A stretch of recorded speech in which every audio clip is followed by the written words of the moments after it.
Hi friends, welcome. ഇന്ന് നമുക്കൊരു variety ടേസ്റ്റിൽ ഒരു കോളിഫ്ലവർ ഫ്രൈ ഉണ്ടാക്കി നോക്കാമേ. ഇത് നമുക്ക് കോളിഫ്ലവർ ചെറിയ പീസുകളാക്കാം. എന്നിട്ട് വെള്ളം ചൂടാക്കി അതിനകത്തേക്ക് ഉപ്പും മഞ്ഞൾപ്പൊടിയും ഇട്ട് നന്നായിട്ടൊന്ന് തിളച്ച ശേഷം ഈ കോളിഫ്ലവർ കഷ്ണം അതിലേക്ക് ഇട്ട് ഒരു 5 മിനിറ്റ് നേരത്തോളം വേവിച്ചെടുക്കാം.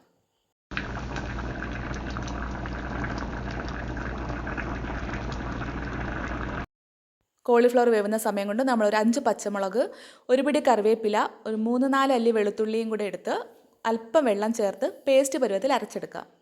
ഈ മിക്സിലേക്ക് 1-2 ടീസ്പൂൺ കോൺഫ്ലവർ കൂടെ ആഡ് ചെയ്ത് ഒരു നുള്ളു ഉപ്പും കൂടെ ഇട്ട ശേഷം നന്നായി ഇളക്കി കൊടുത്തു. നന്നായിട്ട് അത് ഇളക്കി ഒരു പേസ്റ്റ് പരുവത്തിലാക്കി അതിലേക്ക് നമ്മൾ വേവിച്ച് മാറ്റി വെച്ചിരിക്കുന്ന കോളിഫ്ലവറിൻ്റെ കഷ്ണങ്ങൾ ഓരോന്നായി ഇട്ട് കൊടുത്ത് നന്നായിട്ട് മിക്സ് ചെയ്ത് ഒരു 10 മിനിറ്റ് നേരത്തേക്ക് മാറ്റി വെച്ചിരിക്കാം. ഫ്രിഡ്ജിലോ അല്ലെങ്കിൽ പുറത്ത് തന്നെ വെച്ചിരിക്കുക. ഒരു 10 മിനിറ്റ് നേരം വെച്ചിട്ട് ഒരു പാനിൽ എണ്ണ ചൂടാക്കി നമുക്ക് ഓരോന്നായി വറുത്ത് കോരാം.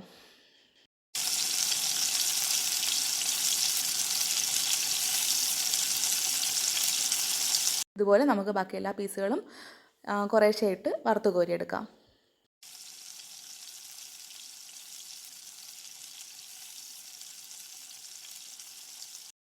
ഇത് വൈകുന്നേരം ചായക്കൊപ്പമൊക്കെ കഴിക്കാൻ പറ്റിയ നല്ല അടിപൊളി ഒരു സ്നാക്സാണ്. എളുപ്പം നമുക്ക് ഉണ്ടാക്കാനും പറ്റും. അധികം ഇൻഗ്രീഡിയൻസിൻ്റെ ഒന്നും ആവശ്യമില്ല. അപ്പോൾ എല്ലാവർക്കും ഇഷ്ടപ്പെട്ടെങ്കിൽ ലൈക്ക് ചെയ്യുക, സബ്സ്ക്രൈബ് ചെയ്യുക. താങ്ക്